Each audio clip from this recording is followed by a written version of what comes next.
Hi, I'm Tim Roble, and welcome to another episode of Adventure Athlete. Today, I'm super excited. I met a rad dude yesterday, Andreas Outdoors, and here's Andreas. Hey y'all, nice to meet you. My name is Andres Outdoors. That's Andres Outdoors. You can find me on Instagram and YouTube at that. Nice to meet you, Tim, and this is my little campsite. So, tell us a little bit more about your journey on. Are you out camping for the weekend? I'm out here for the trials event. What are you out here doing? Yeah, Tim, me being out here has kind of been a crazy decision in my life. Recently, I got graduated college, and then I decided to quit my job and kind of leave my house and leave everything that I was doing and just live on the road. So for the past week, I had left LA and I'm living out of my Tacoma with my 2 bikes, and I've just been tent camping and everything, making it happen. So I'm going to return back here so we don't have the sun in our eyes, but I want to get a good little good look at. So here's what it is like it doesn't take a crazy amount of money. It just takes what you've already had this stuff. What did you buy for the trip? Yeah, so just prior to this trip, some of the only things that I got were the Jackery setup so I could charge my bikes. I have a Segway X260 over there with a pretty big battery. I have my Trek rail, and then with my YouTube channel coming out, I have drone equipment and filming equipment and my phone, of course. So It's been a balance of charging everything with the solar panels that came with the Jackery setup. Let's talk about a Jackery. What exactly is that for the people that don't know? Yeah, so we can come over here and then we can kind of look at the solar panel. So you got the solar panel set up. You're running one electric motorcycle, one electric bicycle. Exactly. This is what's called the Jackery Explorer 1000. So it comes with 2 100-watt solar panels. So it can take a total input of 130 watts. It doesn't really get that considering it's winter and the angle of the sun. Right. I'm happy to get around 110, 120 watts at any moment. And throughout the day, that's enough to get the battery capacity up to about 75%, which by the end of my riding, whether it be on the Suron or the Trek or all of my filming equipment, it's usually enough to get me pretty well taken care of and charge everything back to full for the next day. Awesome. So are you able to charge both bikes, or are you just charging one a day? So it has, as I've kind of noticed, it's been difficult. I kind of have to think about what bike I want to ride, what days. I've actually been riding the Trek a little bit more because it's less battery intensive, being a mid-drive pedal assist bike versus the throttle Segway, which uses a lot more battery, and its battery capacity is actually twice what the Jackery is. So it takes a lot of capacity from the Jackery, and it has to work pretty hard to charge that thing, especially with the big charger that I have. Got it. Okay. How long does it take to charge that Segway up? The Segway will charge in about 3 hours. Okay. So considering that it's double the capacity of the Jackery, it'll kill the whole Jackery battery in an hour and a half if it were full. So I haven't taken the Suron past 50% in the past week. Just because it takes so long to charge it back up. Got it. So let's take a little bit of a look. I see you got a little tank up here that you can use for your shower. Let's talk about hygiene right now. Yeah, man. So obviously being out here, it's pretty dusty stuff. We get pretty dirty, and I ride hard. I'm always out doing stuff. That's the first thing I noticed about this guy. As I'm rolling in, I see this dude. I thought it was a Chiron, not the Segway. Same bike, but pretty much. And he was hauling butt, and I was like, man, this dude must live up here and ride this stuff every day. So it was neat to see your smiling face out there doing something passionate that you love. Exactly, and I love getting down and dirty, but also after a week of being dirty, you gotta kind of clean you gotta keep yourself clean. So I have a kind of variety of like eco wipes that I kind of just use to keep clean, and like some rags that I wash up with daily. And then at least I try every other day to use my road shower. So what this is a 4-inch ABS PVC pipe that I built just out of like Lowe's, and for less than about $65, I think I put this whole thing together. Just a basic valve on the end and a Schrader pressure valve. Right. I can just hook up my air compressor, and bam, I have a little shower, kind of clean up for the day, and be ready for tomorrow. Awesome. So you've been out here for a week. What's kind of the target? Let's go back a little bit in life. Like, what brought you to this? Let's go COVID. Let's talk about how old you are. Yeah, so Tim, most people would think I'm a little bit older. I'm actually just 22. I just graduated college from California State University, Northridge, with a degree in recreation tourism management. So after graduating, I was originally planning on doing this trip. Things changed a little bit, but I'm out here doing it now. And I needed to change. After college, I kind of got straight into working full time because I guess that's what everybody wanted. I was working part-time jobs all of college. I wanted some money. So I started working 9 to 5, and I went to the job that paid better. And I didn't enjoy it at all. I was just in the dark all the time, doing inventory stuff, counting numbers, things that I'm good at, but things that I don't enjoy, and I needed to get out and do those things. A lot of mental things going on. I really needed a break from it all. I was living in a little studio. It was way too small, and this is all I could have asked for. I just needed to get out, have some free time, and clear my mind. Kind of figure out what I wanted to do with my life and where I want to go. Because at the moment, I don't have a job. At the moment, I'm not really making money. I'm kind of just existing, making it happen, hoping to find a job and make things happen a little after the new year. So you put a little bit of money away. What do you think? You're a week into it, so kind of using this week as maybe a little gauge. What do you think it's going to take to live on? Are you going to live on the road? Are you going to live here? What's the overall plan? Let's start with money. What do you think it's going to take you?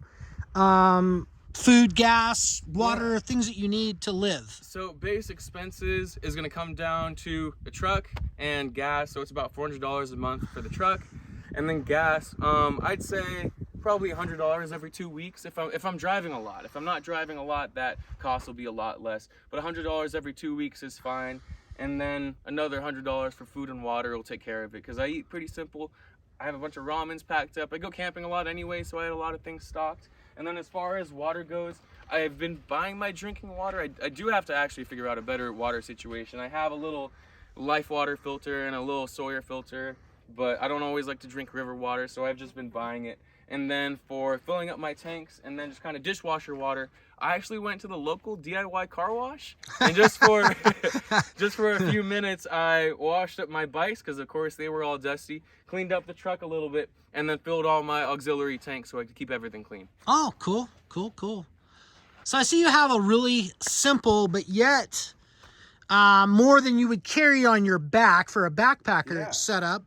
Talk to us, take me through your morning routine. You wake up with the sun? Yeah, I wake up in the sun, and talking a little bit more about my setup, this is a 4-season tent from Swiss Alps. It's a really nice tent when it's all sealed up and everything. It's actually pretty warm, but the views out here are spectacular. And kind of caring a little bit more about the view than I do about being cold. I actually kind of put up with it, and I've been cold the past few nights, but I just love the view. And I wake up, first thing I do is make myself some hot tea, kind of get myself up to temperature. Then I'll wake up and work out a little bit. Part of my mental health and being kind of stable is just doing that working out every day and getting myself back in the fitness shape that I've kind of always been through high school and college. So get up, I work out, and then I usually go on my ride for the day. I kind of figure out, I've had a specific plan over the past few days. First day I came, I did like a 14-mile ride. The next day was like 15. The next day was like 10. And that's switching off between the two bikes. Usually I ride this one in the morning, get my hard workout ride type in. All right. And then I go take a nap or rest or whatever because I don't have any shade options at the moment. And then I'll hop on the Segway and go for a little rip in the afternoon. So after a full week, take me through how you are you feeling beat down? Are you feeling worn out being out here in the backcountry? Let's do this real quick. This is his gym. This is his house. I mean, what an amazing place to come and train. We're up here in Keysville, right off of Lake Isabella, and the nights are starting to get cold. I think we dropped down to 31 or so last night. It was right around there. There was frost in my cooler and on my bike, so it was definitely a cold one. So are you uncomfortable at night? A little chilly? So I've definitely been a little bit chilly. I've been running a Trail Break 20 from REI, which is a synthetic bag. So, you know, it's pretty warm. It's not the best, though. I still had to wear about 3 layers on the top, 2 layers on the bottom, and had a blanket, and was comfortable enough to get about probably 6-7 hours of sleep. Okay. Which is more than enough for me to be solid. Okay. So mentally, how long do you think you could do something like this? Mentally, man, I haven't felt better in a long time. It feels really nice to be free and doing my own thing, saying that I know that there's people that care about me, and that's the biggest thing that I guess gives me stress, because I care about them and them worrying about me, knowing that I ride bikes and I'm gonna get hurt and I do stupid shit. I'm probably gonna push my truck's limit, but hey, that's all part of the fun. But being out here and just doing those things myself, there's nothing more I could be asking for. I've been so happy over the past week, and I'm excited for the next week to come. This event, I hadn't even come here for the event. I just came here just kind of for this mental relaxation, and having done a mountain bike race here and there, a few e-bike races, why not? It'll help my bike skills, and being trial specifically, it'll help me a lot in an area where I could definitely use the help. And why not? You only live once. So I always say trials is the core of all motorcycling, and you probably don't know this about me, is I used to ride trials on a 450 KTM, and I've actually won the sportsman class on a couple occasions against the trials bike. So as well as doing the enduro line out at the Plonkers event. But coming up here, they put on a heck of a event. And what we're going to do is I'm going to go take you through the loop. I'm going to show you how to read the cards, read the sections. So at least you'll kind of know where you're going tomorrow and have a understanding. But I'm going to flip this around real quick and talk to you guys. For me, this is what it's about. It's about doing something that maybe you're not familiar with, maybe you're not great at. You want to try something new. This dude right here is passion driven, and I can feel that. I felt a connection the first time I saw him. He came up to see the rig, and I was just like, passion driven. And being that he's signing up for this competition tomorrow, how many of you guys out there that are watching this right now have never done a trials event and been riding motorcycles for 30, 40, 50 years? Something to think about. That got a young guy out here who's just passionate. He's like, oh, there's an event. Let's sign up for it. Let's try it out. So I'm going to go back to you. I give you total props for taking this leap. From what I'm getting from you, you're totally happy you did it. I appreciate the props, but in the end, the most real thing I can say is I'm not doing it for anybody except for myself, man. I'm just out here so I can wake up tomorrow and be happy and continue doing the things that I love with my climbing equipment in the car, the bikes, and just being out here. There really isn't much more I could ask for. I'm just enjoying all the things I can do, and this is just the first stop on a trip to come. Hopefully after this I can continue on up the 395 or wherever adventures may take me, and go see some more places and experience some cool things. So you pretty much left the house packed up for I'm just going to call you an adventure athlete, because that's exactly what you are. Hey, that's a pleasure.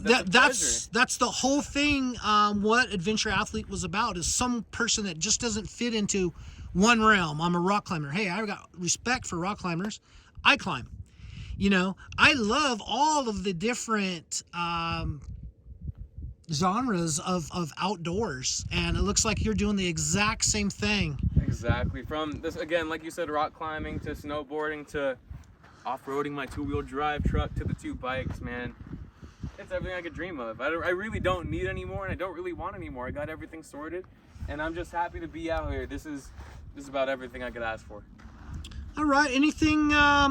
You're on Instagram also, right? I am indeed on Dress Outdoors. And then your YouTube channel is just starting. You're just starting this process right now? Yeah, so recently myself and Justin Thomas, who's my editor friend in college, we're working together to create this YouTube channel, and we posted our first video last night, kind of giving a sneak peek of our Keysville videos to come. And that's just the first video section on hopefully a long Tell people what that is again so they can go to your channel. Yeah, so on YouTube, it's on Dress Outdoors, and feel free to check out our little sneak peek of our channel, and it's just a few shots of what we have to come on our channel. Awesome, and be sure to like and subscribe on your video. Looking for subscribers. Tim, thank you. I appreciate you, and all your adventure athletes out there. We'll see you next time. All right. That's going to be it for now, guys. Once again, I appreciate each and every one of you guys. Thank you guys for watching. Rad dude. If you could, go over to his Instagram, give him a follow. YouTube, like and subscribe to his stuff, and hit him up on some comments so he can kind of go down a road and get the subscriber base he needs to actually stay with this lifestyle that he's created. that's going to be it for now. Once again, I appreciate each and every one of you guys. I'm Tim Roble, and I'll catch you here next time.